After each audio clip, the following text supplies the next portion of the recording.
Excelentíssimo senhor Carlos Eduardo Thompson Lenz, digníssimo desembargador federal presidente desta polêmica sessão, excelentíssimo senhor desembargador federal Sebastião G. Muniz, digníssimo relator desta ação penal, excelentíssima senhora desembargadora Cláudia Cristofani, eminente integrante desta polêmica sessão, eminentes senhores desembargadores, excelentíssima senhora representante do Ministério Público, excelentíssima senhora advogada com a qual divido essa tribuna, senhoras e senhores aqui presentes. Como exposto no bem elaborado relatório lido pelo eminente desembargador relator, esta ação veicula pedidos formulados por 6 querelantes em face do juiz federal lotado na 13ª Vara Criminal de Curitiba, apontando a prática de 2 delitos, a saber, o primeiro, o delito de abuso de autoridade, previsto na Lei Federal 4.898 de 65, e também o artigo 10º da Lei 9296 de 96, que trata das interceptações telefônicas. Neste momento, nós estamos avaliando se é caso do recebimento desta queixa-crime subsidiária. Então, o que deve ser analisado na forma do artigo 395 do Código de Processo Penal é se a queixa é inepta, se falta algum pressuposto processual ou condição para o exercício da ação, ou se falta justa causa. É isso que diz a lei para este momento processual. Pois bem, primeiramente eu gostaria de destacar o cabimento desta queixa-crime subsidiária. Não se discute que a ação penal pública é de titularidade do Ministério Público. Ocorre que a própria Constituição Federal, no seu artigo 5º, inciso 59, diz que a ação penal pode ser intentada pelas vítimas se o Ministério Público não o fizer no prazo legal. Na hipótese do crime de abuso de autoridade, diz a lei que o Ministério Público, a partir do recebimento dos elementos de autoria e materialidade, dispõe de 48 horas para tomar as providências cabíveis em relação à persecução penal. E no caso do artigo 10º da Lei 9296, evidentemente que cai na hipótese do artigo 46 do Código de Processo Penal, que estabelece um prazo de 15 dias para o Ministério Público tomar os atos de persecução necessários para o caso. Pois bem, a notícia criminis apresentada pelos aqui querelantes ao Ministério Público Federal foi protocolada no dia 16 de junho de 2016. Então, notícia criminis protocolada pelos querelantes junto ao Ministério Público no dia 16 de junho de 2016. O que aconteceu na sequência? Foi cumprido o prazo de 48 horas ou de 15 dias? Evidentemente, não.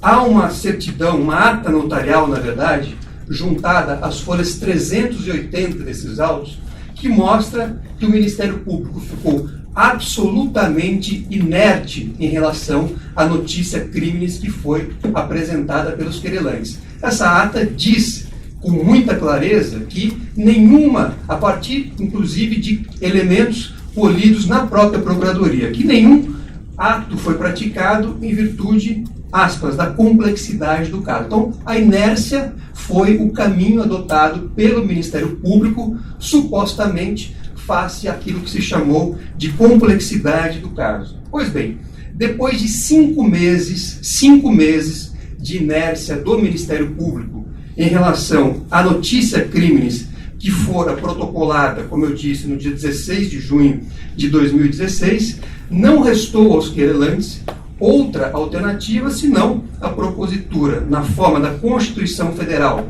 e da lei, de uma queixa-crime subsidiária, o que ocorreu, melhor, no dia 18 de novembro de 2016, ou seja, 5 meses depois da notícia crime ter sido protocolada e não ter sido tomada nenhuma providência pelo Ministério Público Federal. Então, evidentemente que aqui estão presentes os requisitos que autorizam a vítima ou as vítimas a manejarem a ação penal privada como substitutiva da pública diante da inércia do Ministério Público.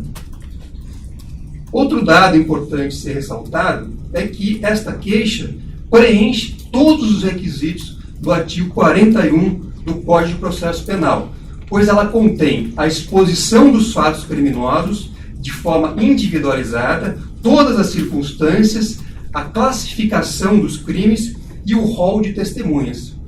Eu lembro aqui, desde logo, que os elementos de tipicidade que estão em discussão nesta queixa-crime chegaram, inclusive, a ser abordados pelo saudoso e eminente ministro Teori Zavascki na reclamação constitucional, já mencionada aqui pelo eminente relator, que foi a reclamação 23.547, proposta pelo então presidente da República perante o Supremo Tribunal Federal. Eu vou abordar depois com mais vagar, mas registro, desde logo, para os fins do artigo 41 do Código de Processo Penal, que são os requisitos de admissibilidade da queixa, que, como eu disse, os elementos de tipicidade foram reconhecidos já por um ministro do Supremo Tribunal Federal, nos autos dessa reclamação que eu citei há pouco, e também por meio de manifestações espontâneas de outros ministros daquela Suprema Corte, como eu vou expor com mais vagar na sequência. Eu começo agora ingressando, posto então que estão presentes todos os elementos para o recebimento desta ação, eu passo a tangenciar os fatos aqui discutidos, para que Vossas Excelências possam aquilatar efetivamente que aqui há indícios sólidos, para dizer o menos nesta etapa da ação penal, de que foram praticados aqueles crimes que eu citei no início da minha sustentação. O primeiro fato em discussão, como registrado já no relatório lido pelo eminente desembargador relator, foi a condução coercitiva do ex-presidente da República, Luiz Inácio Lula da Silva, que foi autorizada pelo querelado no dia 29 de fevereiro de 2016 e executada no dia 4 de março de 2016. Esta condução coercitiva, que implicou na privação da liberdade do ex-presidente da República por cerca de 6 horas, foi tomada pelo querelado sem nenhuma previsão legal, sem nenhuma base jurídica. Por quê? Porque a condução coercitiva está disciplinada na legislação brasileira. Mais precisamente, se trata de investigado, está disciplinada no artigo 260 do Código de Processo Penal, como Vossas Excelências bem sabem.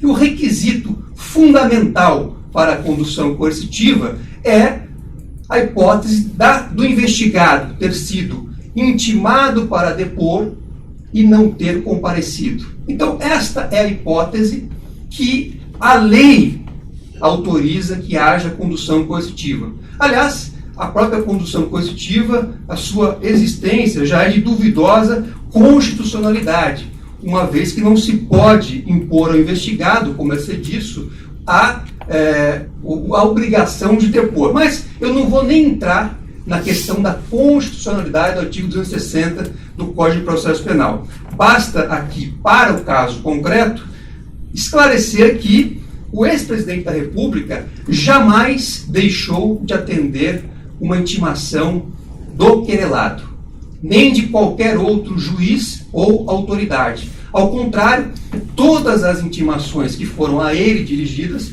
foram devidamente cumpridas e os depoimentos prestados na forma estabelecida pelas respectivas autoridades. Aqui, em relação ao querelado, não foi diferente.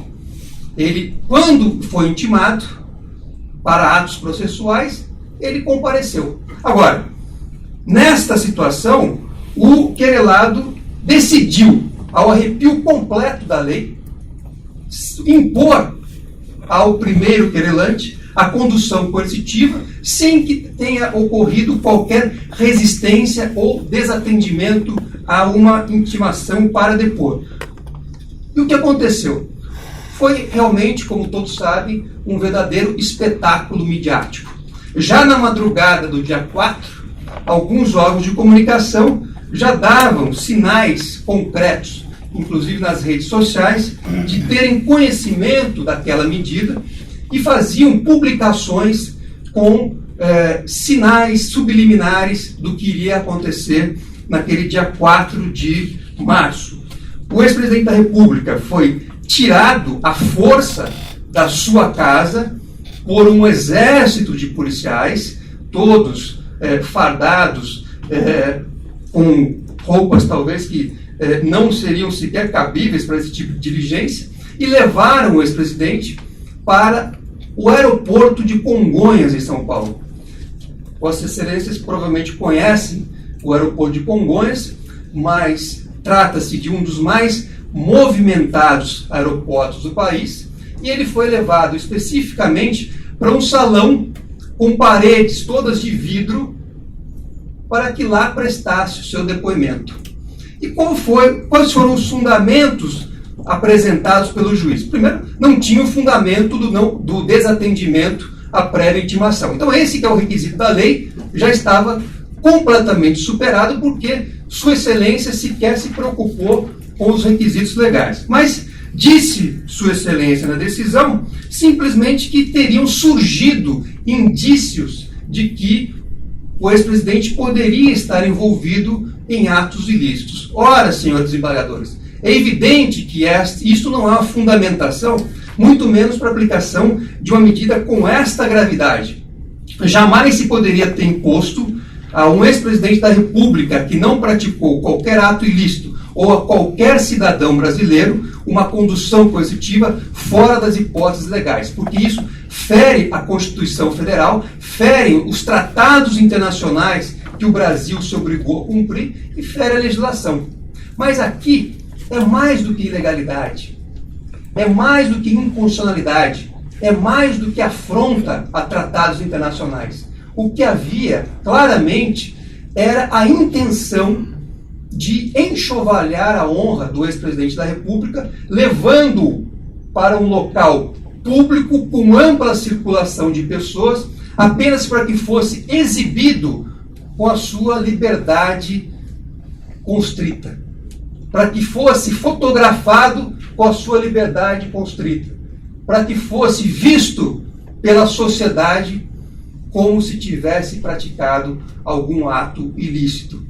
É evidente que a somatória da falta de elementos jurídicos para a decretação da medida, somada ao fato de que órgãos da imprensa já sabiam dessa medida, e isso está comprovado nos autos, e ainda ao fato dele ter sido levado a um aeroporto um dos aeroportos de maior circulação do país para prestar depoimento, deixa claro, inequivocamente, que a intenção era enxovalhar sua honra, como eu já disse, era impor a ele uma humilhação, era deixá-lo ser fotografado como efetivamente ocorreu. É um ato que todos os brasileiros acredito que conheçam, porque foi amplamente divulgado. Quando o eminente ministro Marco Aurélio tomou conhecimento do assunto, estou me referindo a um ministro do Supremo Tribunal Federal, portanto, não é aqui um relato da defesa ou do advogado dos querelantes. É um relato de um ministro do Supremo Tribunal Federal numa declaração dada ao jornal O Globo no mesmo dia 4 de março. Disse Sua Excelência, será que ele, referindo-se ao primeiro querelante, queria esta proteção? Por quê? Porque também disse o juiz que estava adotando aquela medida, acreditem, para proteger o primeiro querelante. Então, ele foi levado à força por um grupo de policiais para ser protegido, segundo Sua Excelência, o querelado. Então, disse o ministro Marco Aurélio, será que ele, o primeiro querelante, queria esta proteção? Eu acredito que, na verdade, esse argumento foi dado para justificar um ato de força.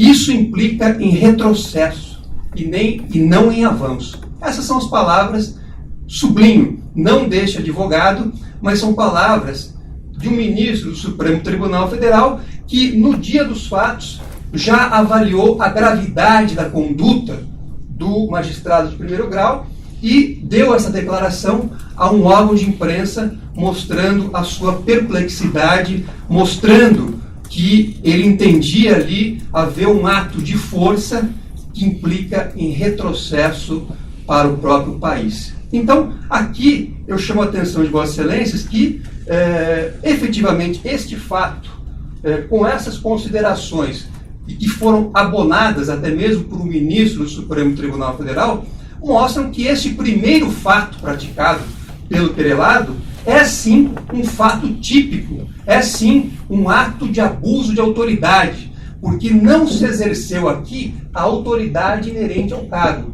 O que houve claramente foi um abuso desta autoridade. E este abuso tem contornos típicos na legislação brasileira e é suficiente, ao menos por hora, para motivar o recebimento desta queixa-crime para se colher, durante a instrução, maiores elementos que vão abonar ou não se essa condução coercitiva foi um ato de força, como disse o ministro Marco Aurélio, se foi um abuso ou não. Mas os contornos da tipicidade claramente estão expostos aqui em relação a esse primeiro fato. O segundo fato abordado na queixa-crime, também sob o enfoque do abuso de autoridade, diz respeito às interceptações telefônicas que foram também autorizadas por Sua Excelência. Sua Excelência decretou, por decisão proferida no dia 19 de fevereiro, a interceptação telefônica de todos os telefones dos querelados, colaboradores do Instituto Lula e também, mais uma vez, pasmem Vossas Excelências, também do nosso escritório, dos advogados dos querelantes. Sua Excelência determinou que o principal ramal dos escritórios dos querelantes, que representam os primeiros querelantes em ação penal que tramita na 13ª Vara Federal, que esse principal ramal do escritório fosse interceptado. Ah, mas ele não sabia que era um escritório de advocacia. Vossas Excelências podem consultar nos autos que o querelado foi avisado não uma vez, ele foi avisado 2 vezes pela empresa de telefonia de que estava interceptando um escritório de advocacia. Pois bem, então, esta interceptação, como eu disse, que alcançou todos os querelados, colaboradores do Instituto Lula e até mesmo os advogados, foi decretada no dia 19 de fevereiro de 2016. Os fundamentos aqui adotados foram meramente remissivos.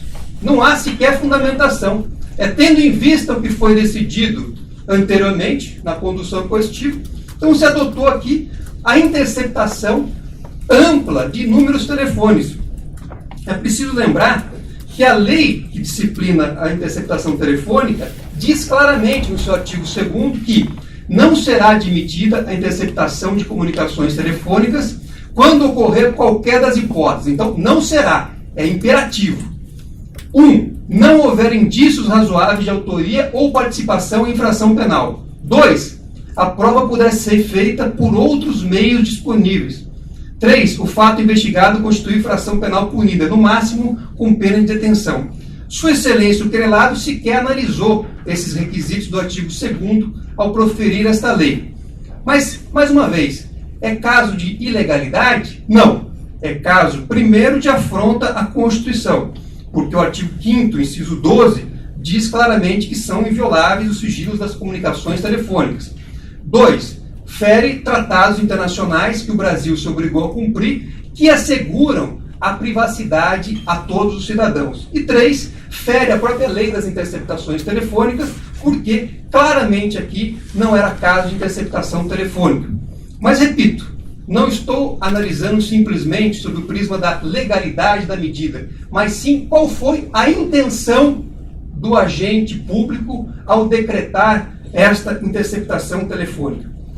Pois bem, peço Vênia para ler aqui um trecho da decisão liminar proferida pelo ministro, saudoso ministro Teori Zavascki, que já foi desta Casa de Justiça, nos autos da já citada reclamação 23.457, no qual, ao analisar a decisão de interceptação telefônica, Sua Excelência, o ministro, disse: teve decisão de deferimento de 19 de fevereiro de 2006 e sucessivos atos confirmatórios e significantemente ampliativos em 20 de fevereiro, 26 de fevereiro, 29 de fevereiro, 3 de março, 4 de março e 7 de março.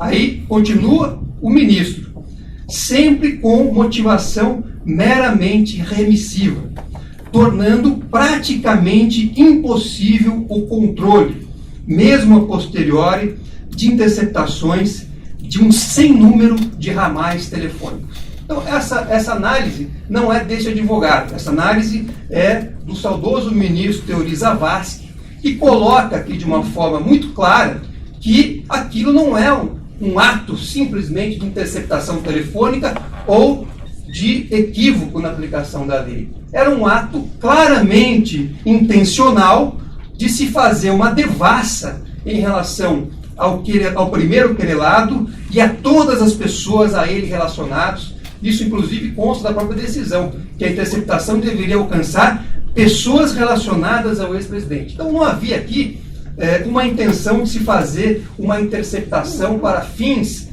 de investigação penal e muito menos para se descobrir ou investigar um delito sem que houvesse a possibilidade de recorrer a outro meio. O que havia, sim, era a intenção deliberada de se invadir a privacidade do ex-presidente. Sucede ainda a questão do levantamento do sigilo. Então, não bastasse a decretação do sigilo, aí na sequência vem o levantamento do sigilo. Bom, esse levantamento, em primeiro lugar, afronta a Constituição Federal, afronta, como eu disse, os tratados internacionais que o Brasil se obrigou a cumprir, afronta a lei das interceptações telefônicas, que garante claramente, no seu artigo 8º, o sigilo do material proveniente de interceptação, diz no artigo 9º que as conversas interceptadas que não servirem para as investigações devem ser destruídas, e diz no artigo 10 que é crime divulgar material proveniente de interceptação. Pois bem, Sua Excelência não só divulgou o conteúdo das conversas interceptadas, inclusive conversas que não tinham absolutamente nada a ver com a própria investigação. Lembro, Vossa Excelência, provavelmente Vossas Excelências devem, assim como todos aqui presentes, terem assistido na televisão uma conversa lamentavelmente gravada da segunda querelante, a lamentavelmente falecida Dona Marisa, que conversava com o seu filho, uma conversa privada, mantida com o filho, divulgada em rede nacional pelo querelado. Então, até mesmo telefonemas que não tinham absolutamente nada a ver com as investigações foram divulgadas. Não foi só. Ele também divulgou uma conversa que foi captada sem autorização judicial. Por quê? Porque às 11 horas e 12 minutos havia sido interrompida a ordem judicial de interceptação. Só que ele gravou uma conversa do primeiro querelante com a então presidente da República, fato público notório também, às 13 horas e 32 minutos. E mais do que isso, divulgou a conversa. E quando que ocorreu essa divulgação? Coincidentemente, e eu grifo a palavra aqui, coincidentemente, no dia em que o primeiro querelante foi nomeado ministro de Estado. Então eu pergunto a Vossas Excelências, este ato aqui, ilegal, inconstitucional, tinha por objetivo algum favorecimento às investigações ou era um ato político? Era um ato que buscava resultados políticos numa nomeação política feita naquela data? Não pode haver dúvida de que a motivação era política e não jurídica. Diz, mais uma vez, Sua Excelência, o ministro Teori Zavascki, na já referida reclamação.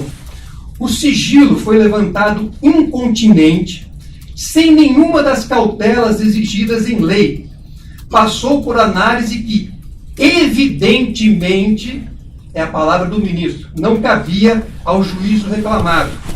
A divulgação pública das conversações telefônicas interceptadas, na circunstância em que ocorreu, comprometeu o direito fundamental a garantir o sigilo que tem assento constitucional.